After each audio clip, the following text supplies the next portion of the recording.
Welcome back to the Foreign Report. Woo! Your weekly foreign policy show. We give you the gory details of what's happening in geopolitics with hopefully some laughs along the way. Short supply on those laughs, I will admit. We'll dig some up somewhere. Yeah, shake out the cushions from the couch. Yeah, we got to do that. Get the loose laughter change out of there. I'm Seena Ghaznavi, your foreign policy curious host. With us is our guest host, Travis Irvine, this week. How are you? Columbia Journalism School grad. Look at that hat. Look at that expensive hat. It's getting sweatier, though. It's very hot. yeah. You were sweating. You had a bandana on when you came in? Yeah. It was white, by the way. In L.A., is that a gang color, a white bandana? I hope not.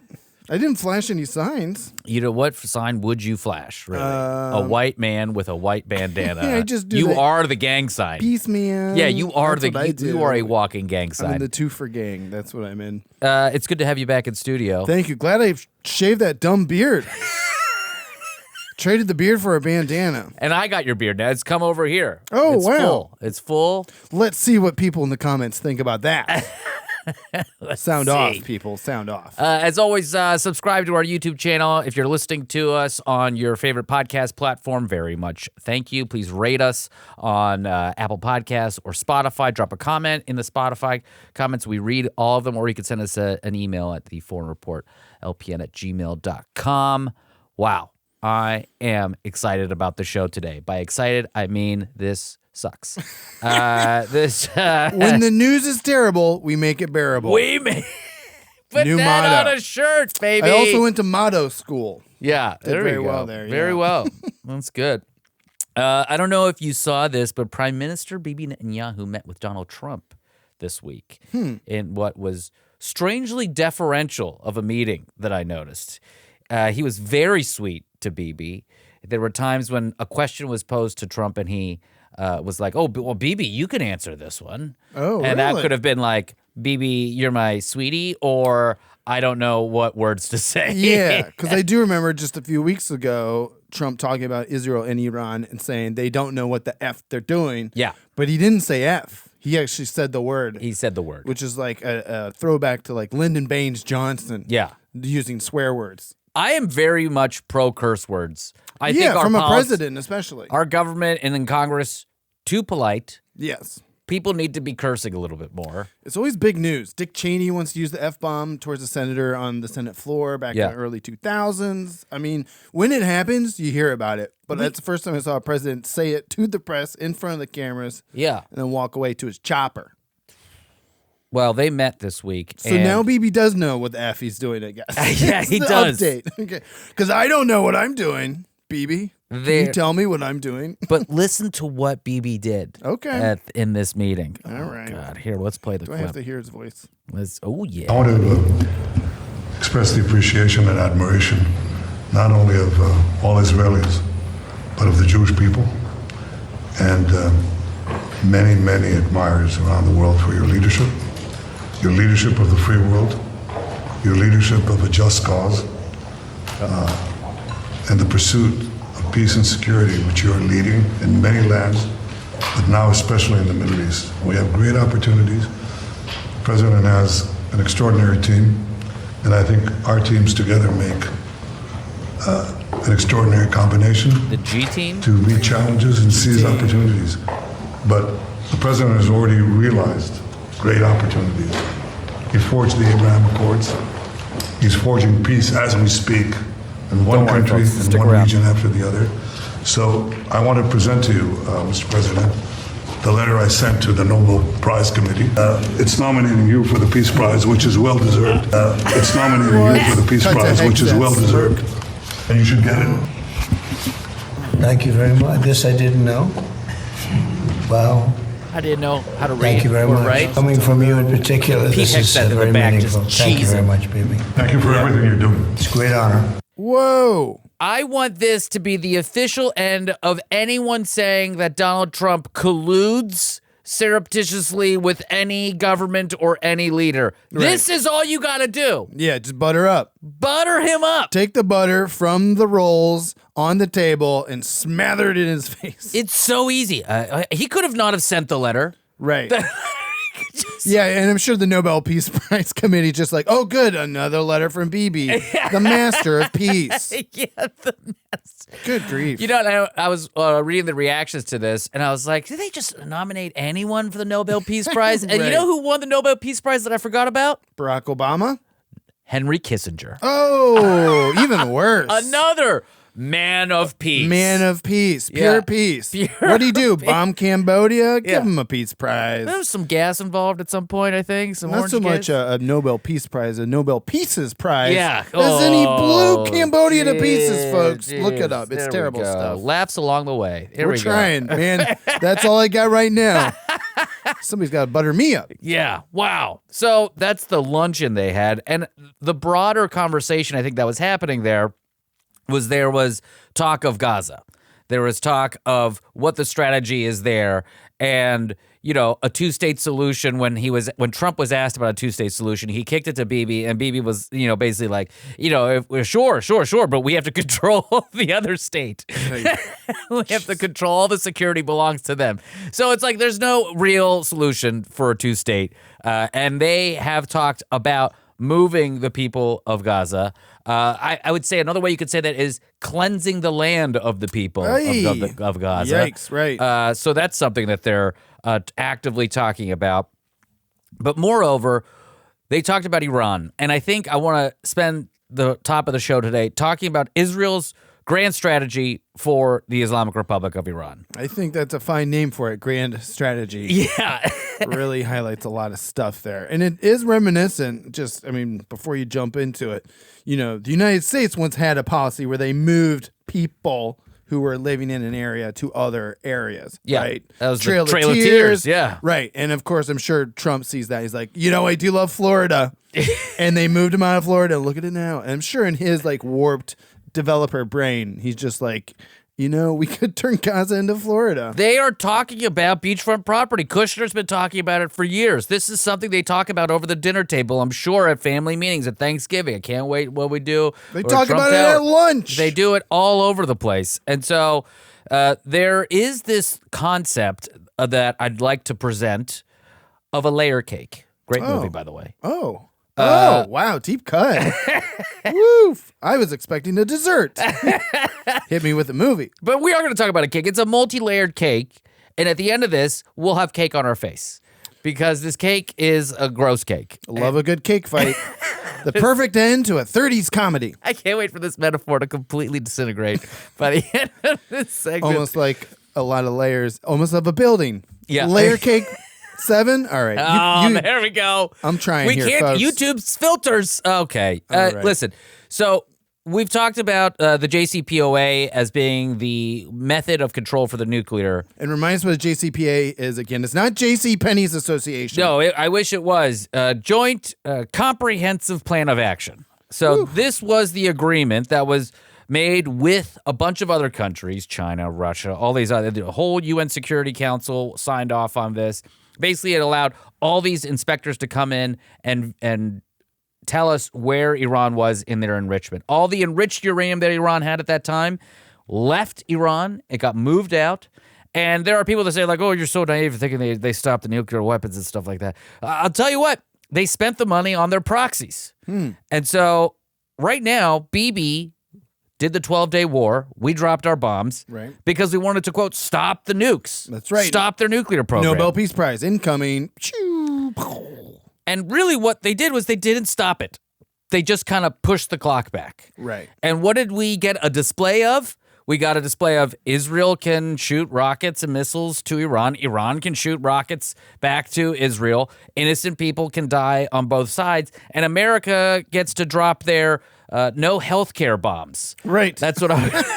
That's a good new name for it. Yeah. How much were those again? No healthcare for you, but we're dropping these bombs. That's what it is. No healthcare. No, sorry. So the 3 layers of this cake that I believe that Bibi is kind of putting forth, or that could be part of breaking down his strategy, are fracturing the periphery, decapitating the IRGC, and let the monarchy of the lion rise again. And I want to break those down. Yeah, you ready please. for this? Are you ready for Here this? we go. Layer cake. Okay, Initiated. first layer. I Here's don't know. my fork. Is it I'm a cake? ready. Is it a chocolate cake? I'm not sure. Okay. I'm digging in. he understands that eliminating the nuclear program didn't work, okay? One thing that I also want to remind people is that when they talked about we're taking out these scientists, Right. I was like, I think people in the media, or they talk about like these quantum physicists, like Quantum Leap. Yeah. Like we got Ziggy Whoa. making Iranian nuclear weapons. Man, you're making this too fun. But really, we're talking about a 1940s or 1950s technology. Sure. We're talking about something that you and I, if we YouTubed and ChatGPT'd enough, I'm sure we could figure out something, or at least have a plan. All right. Well, don't tell Bibi that. So there is no like intellectual property or pristine trade secrets that the Islamic Republic has or needs to have for this knowledge of how to make a bomb. Okay. It's an old bomb. It's an old bomb. It's just these people live in Iran. It takes a lot of money. Yeah. It takes a lot of time. But at the end of the day, you can't get rid of the knowledge. It's not that hard. And yes, they probably have plans from the Pakistanis and from years ago. But besides that point, anytime you're bombing these facilities, you're again just pushing the clock back. So what's his other plan? And if you noticed, we didn't really get into too many of where else the missiles hit, but they also hit in other regions where there weren't any nuclear facilities. Oh. And so that was in, let's see if I can show you guys, in other areas where there are ethnic minorities of Iran. So there are Persians, Turks, Kurds, Arabs. All of them speak a dialect of Farsi if they're living in Iran, or they speak their ethnic language as well. And so we have a map that I want to show you. Here we go. We got maps on the show today. Whoa. We got maps. Look out. That's a layer I couldn't have seen in a cake. Okay, so Bibi was dropping bombs on these ethnic minority areas because those areas are also where people are not as nationalized as other Iranians. And of course, he just loves to bomb ethnic minorities in any region. Why discriminate?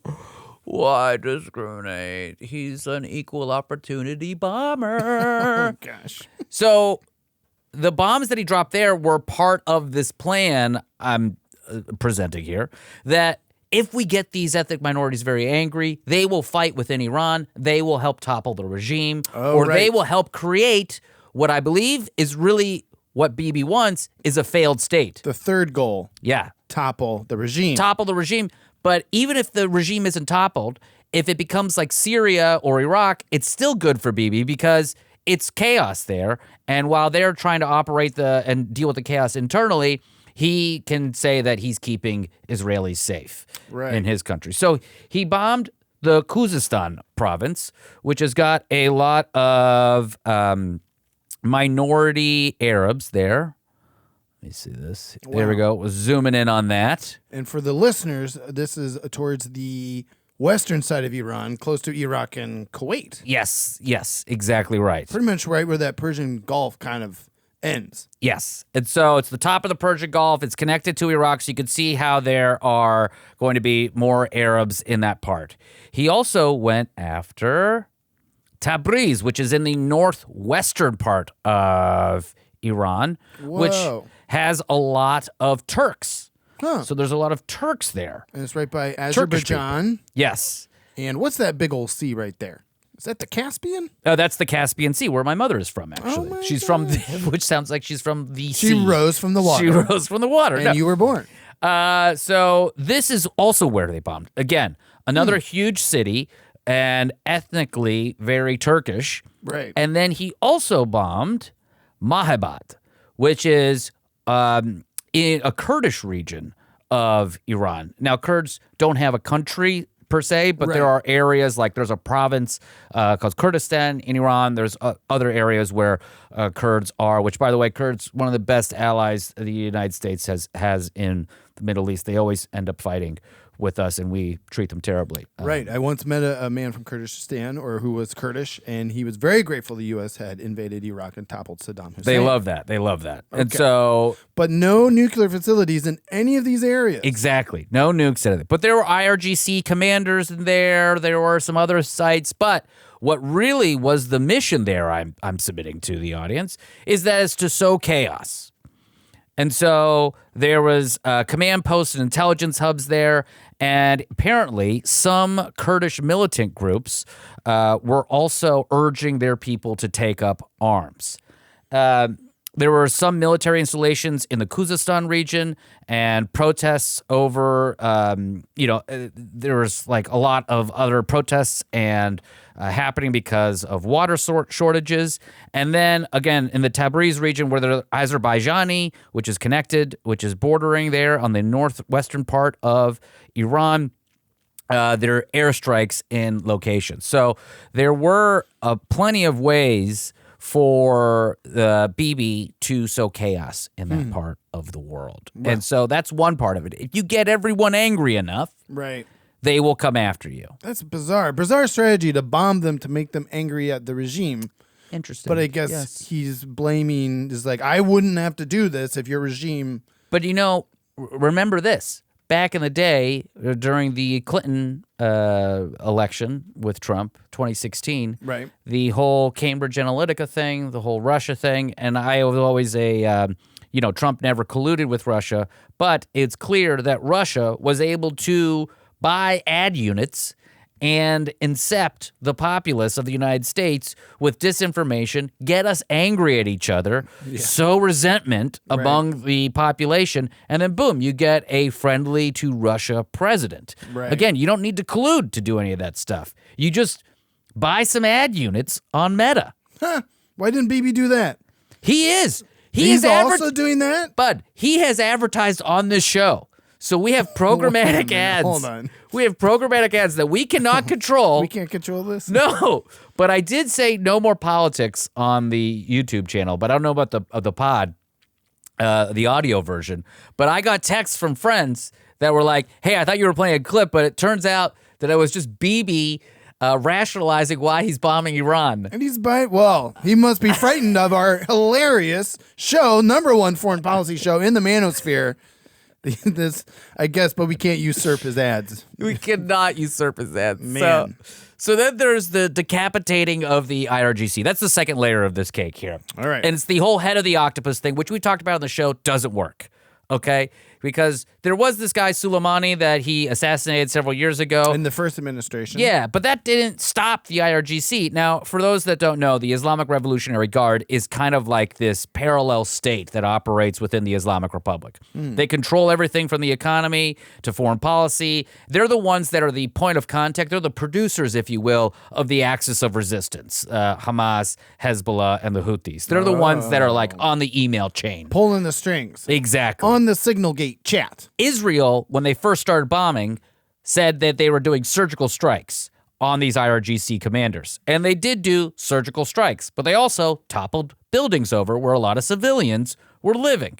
Okay, so yes, we're happy those guys are gone, but we're unhappy that they killed innocent people. And of course, this is how it is so conflicting.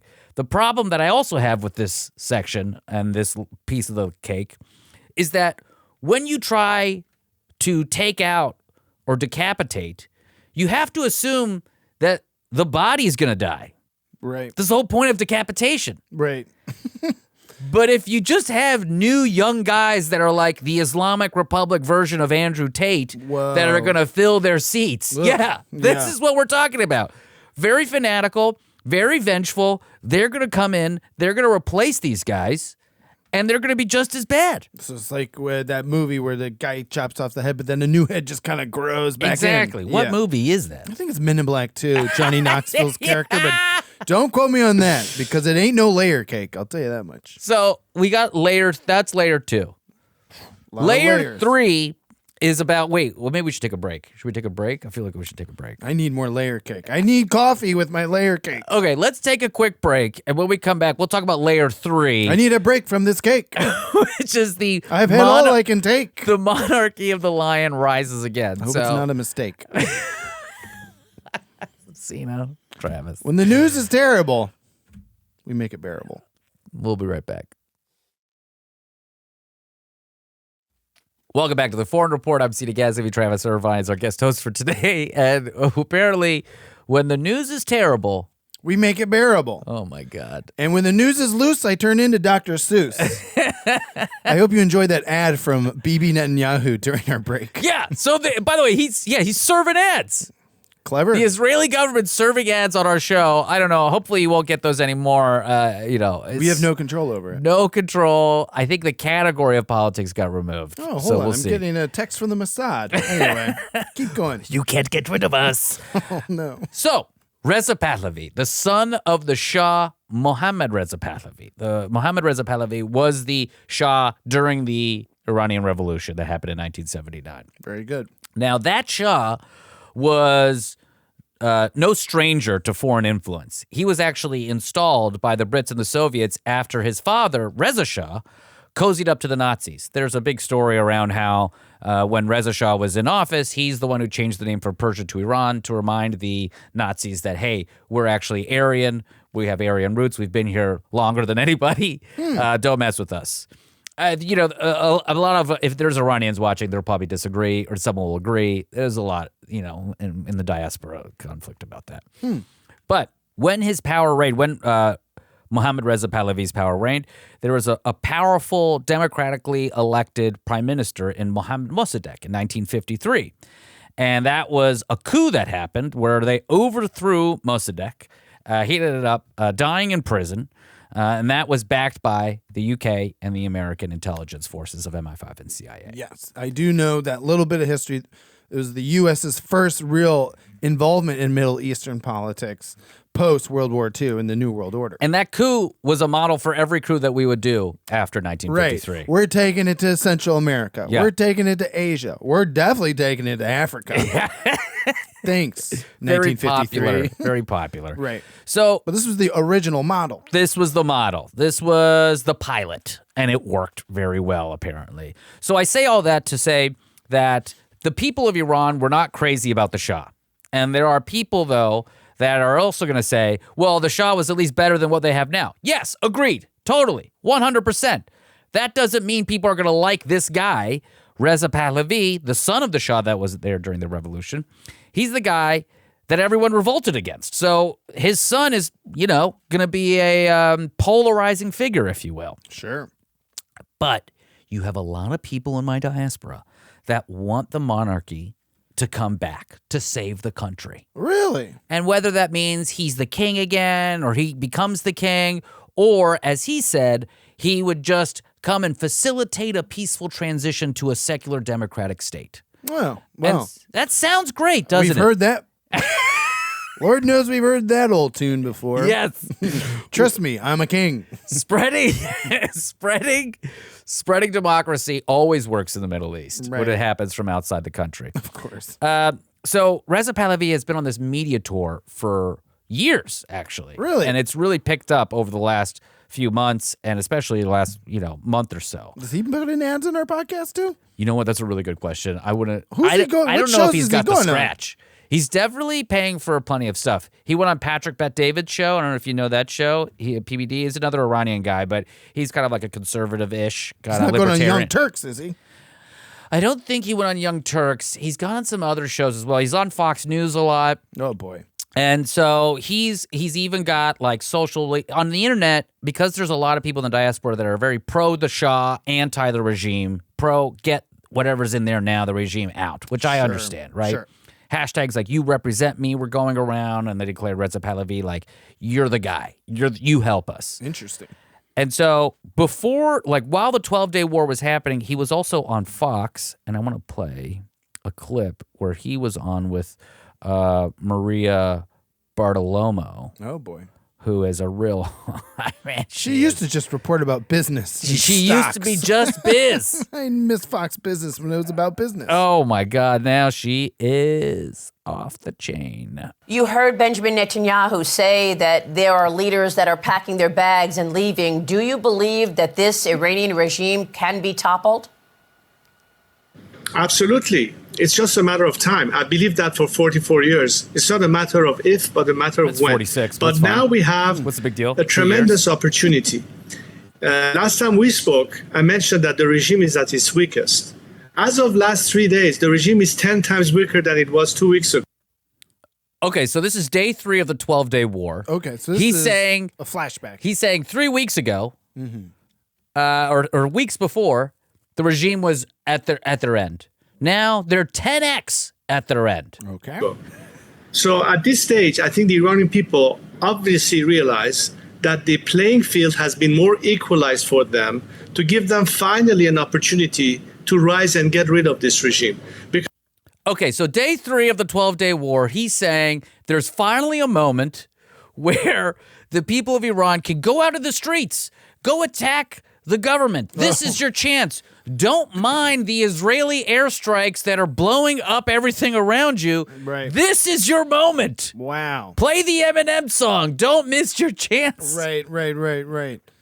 So, And it fits into Bibi's plan of regime change. regime change. Is this guy part of Bibi's plan? Oh, buddy, I'm so happy you brought that Oh, up. So let's man. just get right to it. Yeah. So in April of 2023, this guy goes with his wife to Israel and basically is like, I'm your guy. He cozies up to Bibi. Bibi gives him this huge, warm welcome and everything. Nominates him for a Nobel Peace Prize.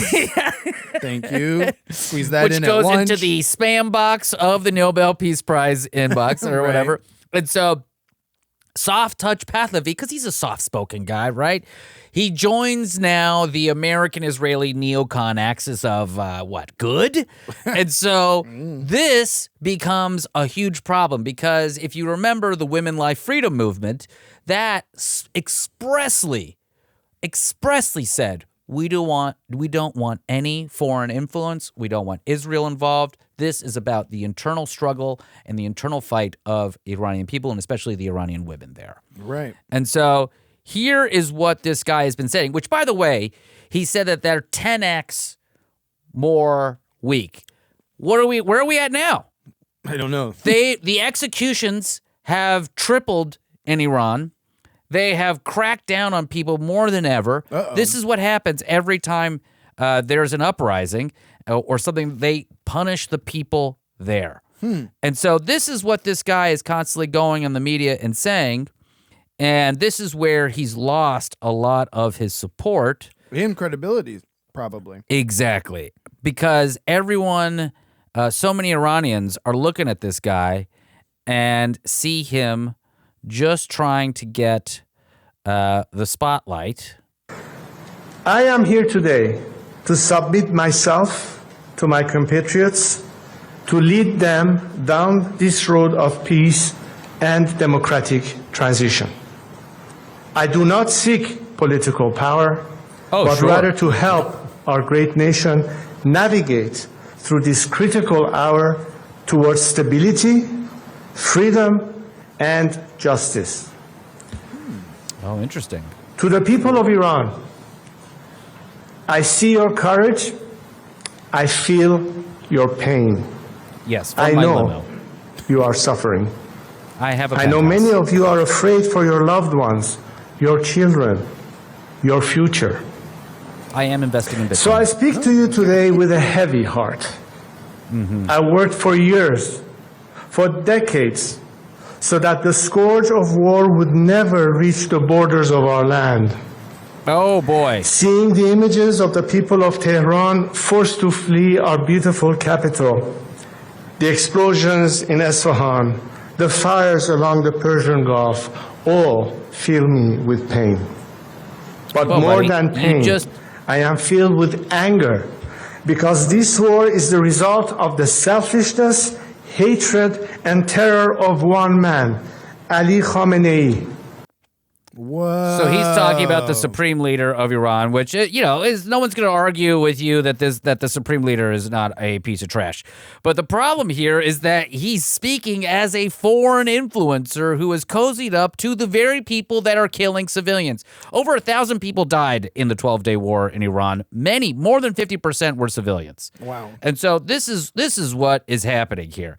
And the other part of this that's actually very funny is that online we were talking about how he's got very popular and everything like that. He's But got a following. He's got a following. But the problem was there wasn't a single protest in Iran in support of Reza Pahlavi. Okay. There wasn't a single protest. I mean, there's been some small little spatterings here and there about the Shah in L.A. and other places. But you know what his kind of like rallying cry reminded me of?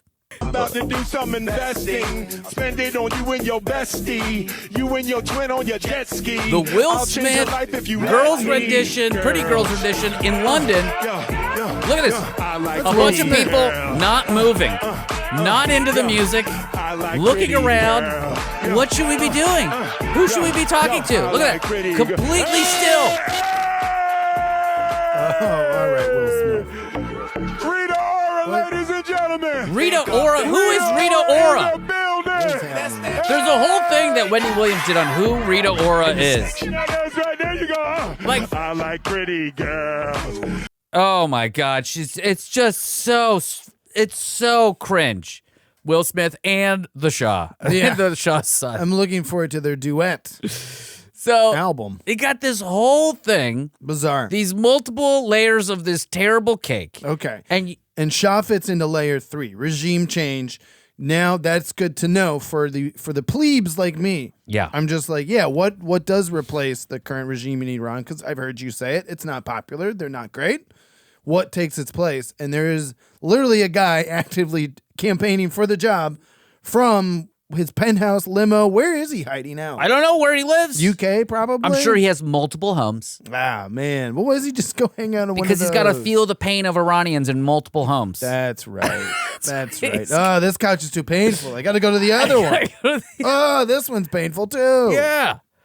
So the irony here, and this is where the cake gets on our face, is that all of these efforts to sow chaos and get these people to fight each other within Iran, it's inadvertently strengthening Tehran's federal authority. Oops. It's inherently getting more people to rally around the flag like they did in the 80s in the Iran-Iraq War. Oh, boy.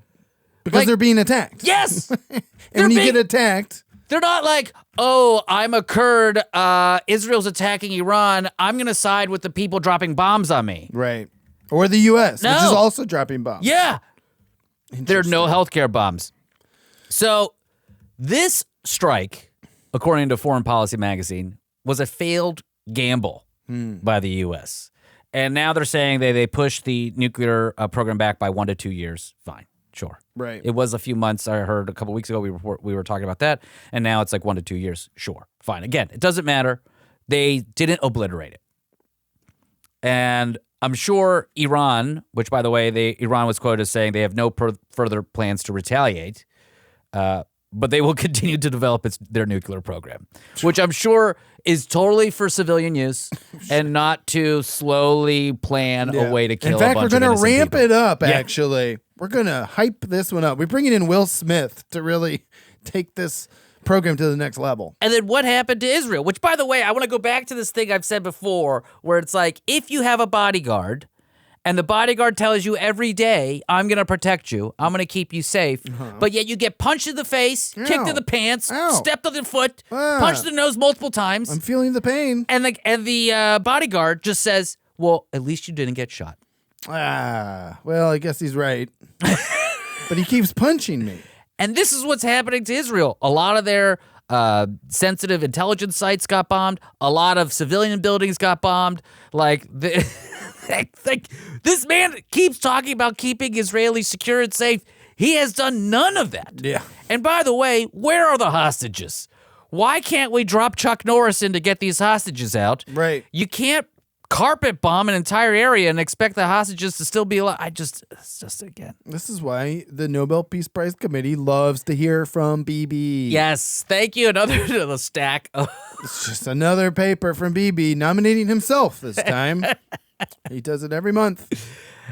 And it's just for people to note, Iran is 74 times the size of Israel. Yeah, It has a big country. population Yeah. 10 times larger than Israel. What's Has the population? 92 million. See, you knew that. You already know more than Ted Cruz. You don't know the population of the country you wish to Seek bomb? to topple? Oh, boy. Don't get me started. Oh, I'm getting hard again. That's such a wonderful interview. I can't believe I just said that. And Iran's got a bunch of natural resources. So many. So this is like, you're going to have boots on the ground if you want to have regime change. All of this stuff is, I think, from Bibi, very naive to think that you were going to get anything productive done. Very naive of our country to drop our no healthcare for you bombs in the hopes that we would obliterate their nuclear program, because you can't obliterate knowledge. You can't obliterate an idea. Right. And so there is your cake on your face, Travis. Ugh, it feels like that one Marx Brothers comedy, except less funny. That's how it feels. Rising Lion is what he calls that. Yeah, the third because part? on the flag is a lion, which is also I have a tattoo of the Really? Yeah. Because for me, it represents life before the regime, Sure. and a Iran that I want to visit with my family. When it was a monarchy? Yeah, well, when it was not this, Sure. not this regime. And I love that you pointed that out, because for a lot of people, that flag and that symbol means the monarchy. And yeah, it does. But at the same time, everyone can look at a flag and have their own relationship to that meaning. Sure. And I think Lord knows we're all living through that now. Exactly. That's a great, hell yeah. 4th of July was different this year. It hit different. Little different. It hit a little different. I still wore my red, white, and blue, though. Oh, yeah. You know You I do. do. Every day. It's about my communities. Exactly. And For so me. we need to build whatever our relationship is to that flag. And for me, that meant a lot more freedom than the Iranian people have now. It meant a safe Iran that I feel comfortable visiting and taking my children to. But, we'll see if that happens one day. Absolutely. Well, hey, you know what? Before a lion can rise, it's got to take a nap. It is a big cat, after all. I hope you guys enjoyed that. When we come back, we've got some stuff on the big, beautiful bill.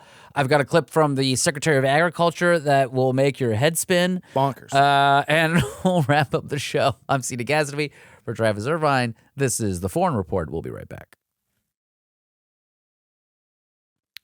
Welcome back to The Foreign Report. I'm Seena Ghaznavi, your foreign policy show for all the weekly gory details of geopolitics. Guest host Travis Irvine is with us. Yeah. We're having a good time today. We had that was a very robust cake.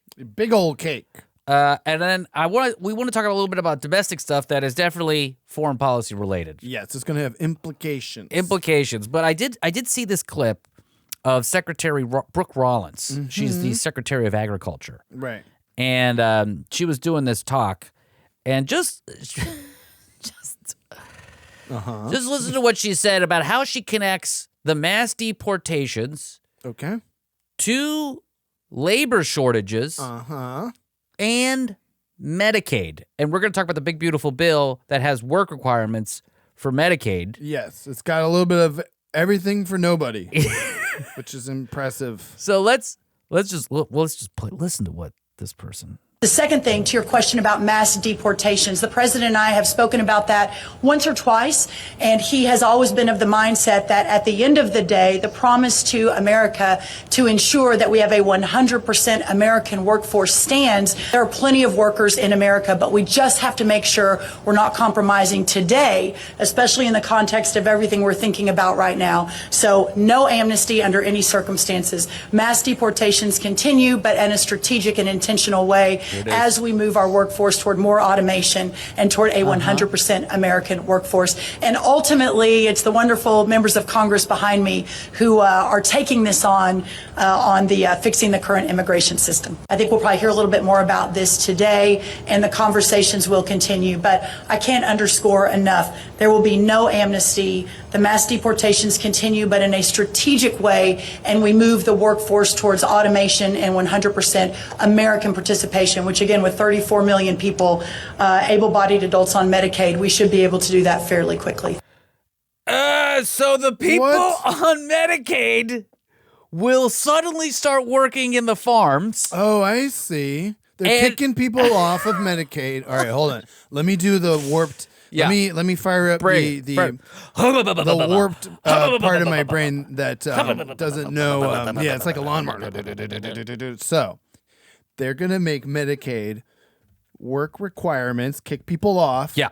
And then those people, to get their Medicaid, need to get jobs, and they're gonna apply for all the agricultural in the field jobs that were kicking the immigrants who were doing those jobs out. Yes. And then they'll replace that workforce. Which all those farms will have to pay whatever state minimum wage or whatever that state regulated wage is. They'll have to do all the labor requirements will be through the roof for them. So I'm sure those farmers will really appreciate that.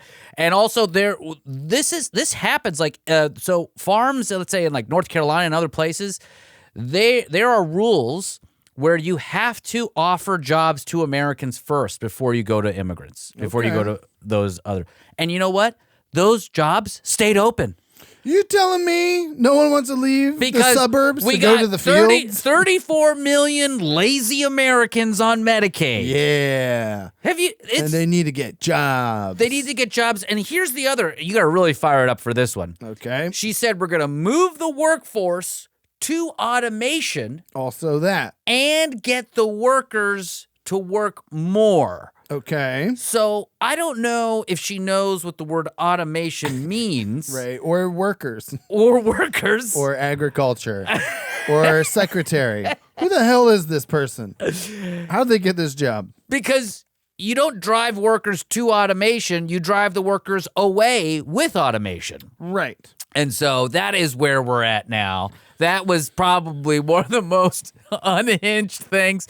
And the way she was saying it, if you could watch this on YouTube, the amount of disgust she had for the 34 million people on Medicaid that are trying to get by, which, by the way, they've tried the work requirements in states. It never works. It never works. It always ends up kicking people. Work requirements don't work. They kick people off with jobs. Yes. That have jobs. They just didn't fill out paperwork. Right. And thank God for big old government, which is a big value of the Republican Party. Right. Big government. Big, huge government. Lots of red tape. Lots of regulation. Yeah. No, and it's administratively, it's even more expensive on top of everything else. This is going to be a disaster. Well, luckily, it's going to phase in over a series of years so they can just blame it on the Democrats when the Democrats ultimately clap back, I assume, unless they completely screw it up in 2026 to 2028. There's some other things in this big, beautiful Lay bill, it on me. Seena, in addition to everything you just covered. And let's keep in mind, this thing did not pass by a lot. Yeah. It passed the Senate 50 to 51, meaning my only J.D. Vance update again from last week holds true this week, that we have J.D. Vance to blame for this. Yeah, thank you. Getting through the Senate, because you did have 3 Republicans join all 47 Democrats in the Senate to vote hell no. And then J.D. came in with the tie-breaking vote. If just one more Republican senator had said hell no, then J.D. Vance's vote wouldn't have mattered. We wouldn't be talking about this right now. But then it went to the House where it passed 218 to 214. Again, 2 Republicans voted with the Democrats on a hell no. And also, I would like to highlight that 3 Democrats are dead right now. 3 Democrats.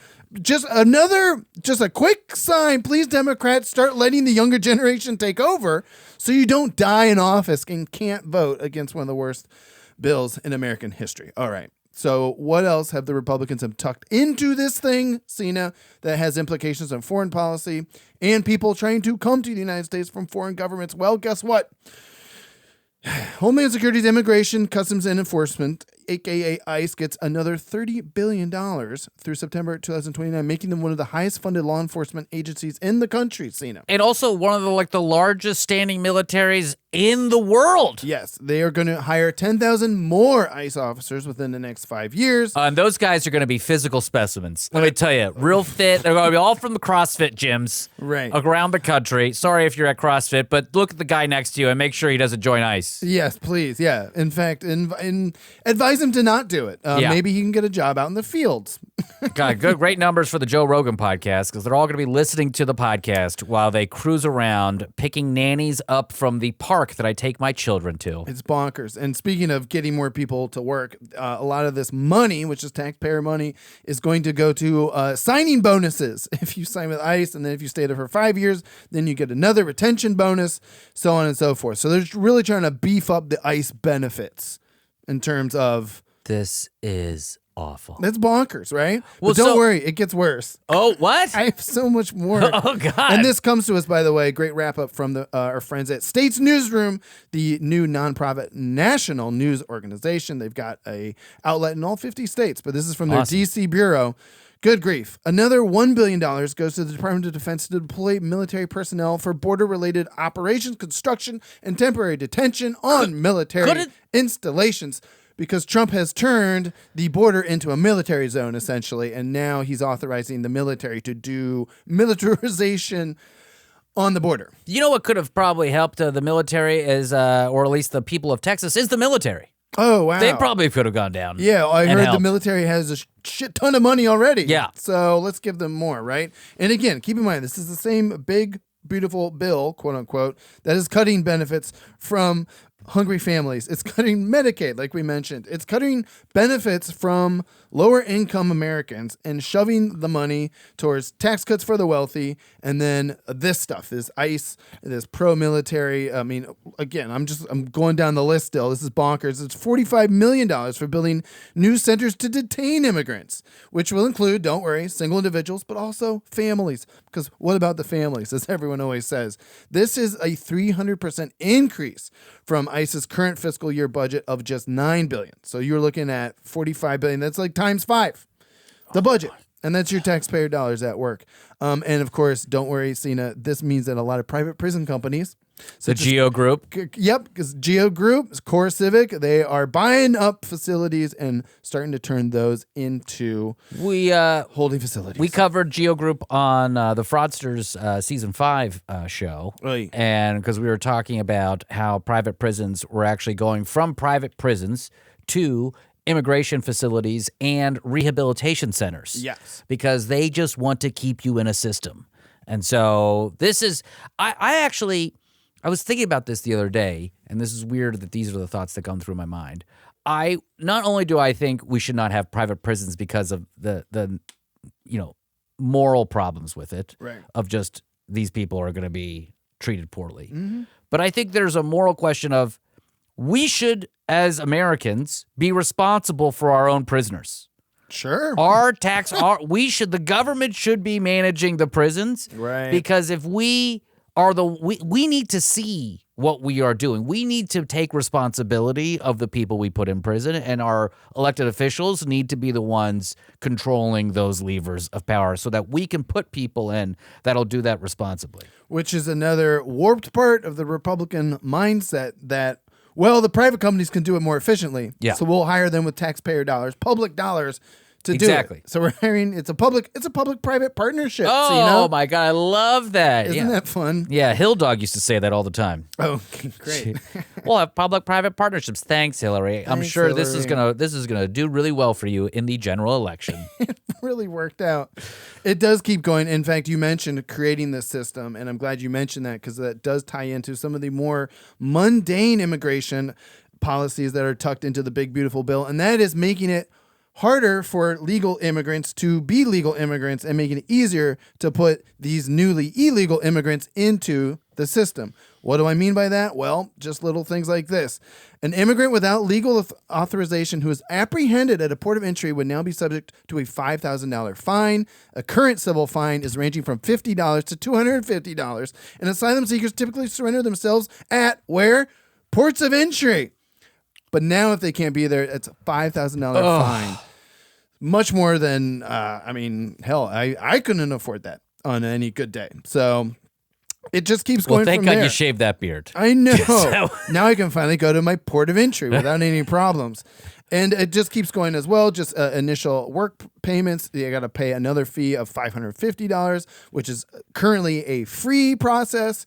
Renew work permits. The bill would actually lower this to $275, but then it's again another $520 to mail in the paperwork. Things like this. It's just mundane, bureaucratic stuff like we talked about. Big government, red tape. They're just adding more big government and red tape to the immigration process to make it harder for people who currently, under current policy, it'd be much easier for them to come here legally, to submit the correct paperwork. It's even cheaper for them to submit the correct paperwork to be here legally, and now it's just a laundry list of higher fines and more paperwork. All more because red they tape. think a bunch of white people are going to start working on farms? Yep, according to Brooke Rollins, and she's never been wrong about anything. No, never. So, and then just one last thing, man. Oh, God, more? I know, I'm sorry. This segment is like you waterboarding me with this bill. You're gonna love it by the end of it, though.